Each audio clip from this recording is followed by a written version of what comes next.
My video for December the 1st, 2019 is number 3291. The title is International Bankers Should Repent or Go to Hell. Like many of us, I can detect the man behind the curtain. Or in this case, those who have been pulling the financial strings in this world of wars and deception. And I got to correct a little mistake.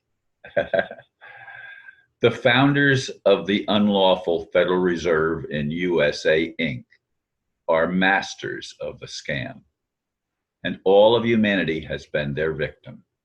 It has been going on for so long, most cannot connect the dots or even see them. It requires thinking outside the box and escaping the mindset of ignorance so pervasive on this planet. I watched an interesting video, Relearning Math with Scott Flansburg, the human calculator. He said, we forgot the zero, and the calendar should have 13 months, with the first day of the year being zero on the winter solstice. Could something so straightforward be a clue in the great deception put forth by fallen angels? Could there really be 13 4-week months in a year, as he suggests? Could we really be born free and enslaved by money masters? One thing seems certain to me. We have been deceived for a very long time, beginning with the money scam, and perhaps even changing our calendars and clocks so that we don't know the date, or time or date. As Bertrand Russell once said, quote, many people would rather die than think. In fact, most do, end quote. And George Orwell said, quote, the further a society drifts from the truth, the more it will hate those that speak it, end quote.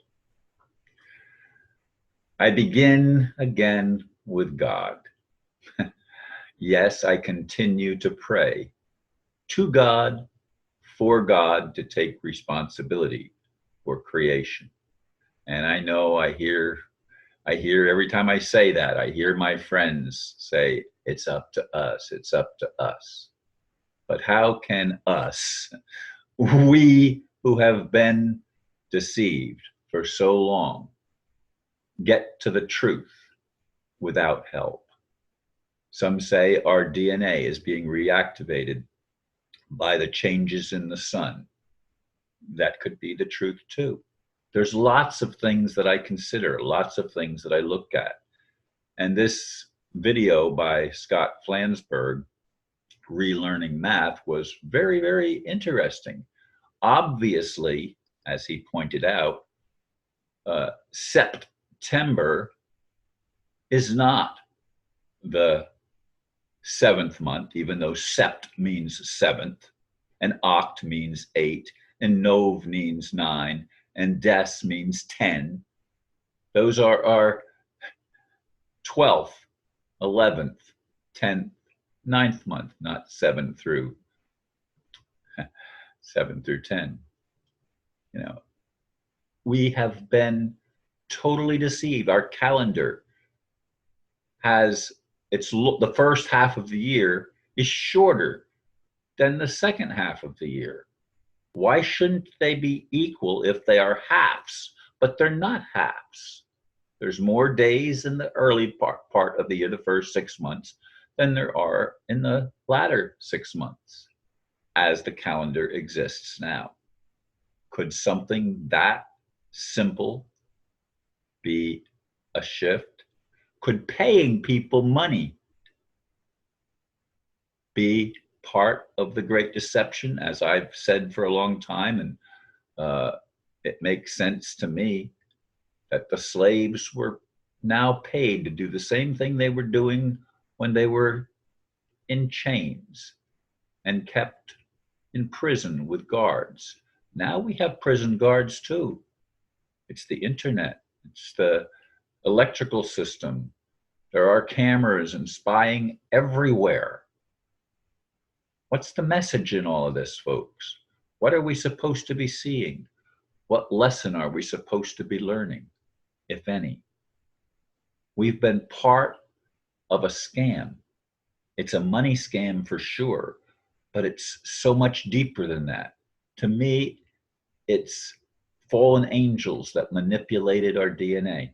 I know people might say to me, Ron, why do you keep harping on that? Because most people don't get it yet.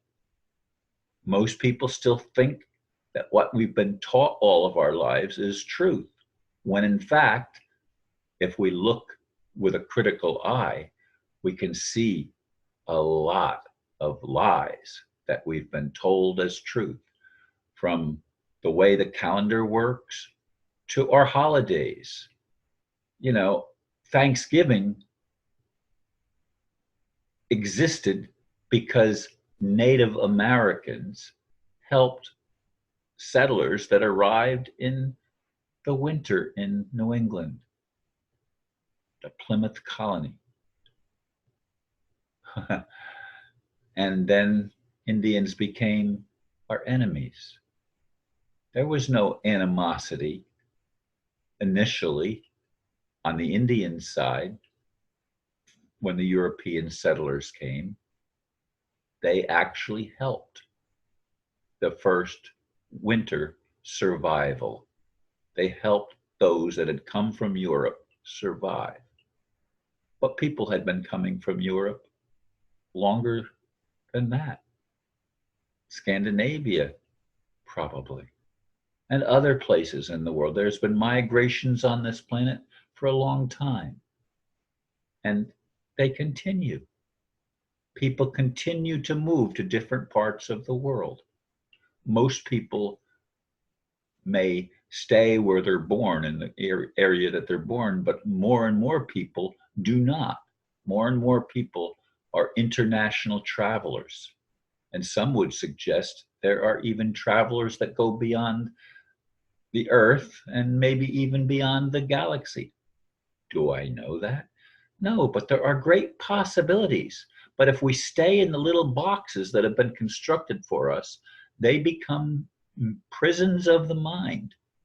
And we are locked in to a system that doesn't allow us to think critically.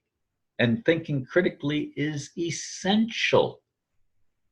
And getting divine intervention to turn on our codons. Now, some say that's happening. I don't see it myself yet, at least not to the degree that I'd like, but I am able to see certain things, and I'm able to find things on the internet that challenge the things that I was taught. I've been able to see beyond the religious walls that were erected. And the political chicanery is easy to see through if you look at all.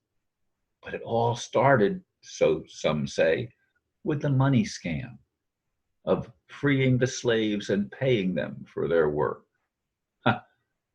Them. Or is it us? Is the scam still going on? Is the deception so pervasive that we can't see it? But some do, don't we? Aren't some people waking up? It would seem so, but not fast enough. And so I continue to call on God to accelerate the process of liberating humanity so that we can all come into something that makes sense and where we could love one another and, once again, cooperate instead of competing. What's the point of competing when all it does is create rivalries, hatred? I mean, I watched part of a football game and fisticuffs broke out, and the field was filled by players from both sides. It was a game against two Florida, Central Florida, University of Central Florida and University of South Florida. Craziness. Thank you, folks, for listening, and namaste.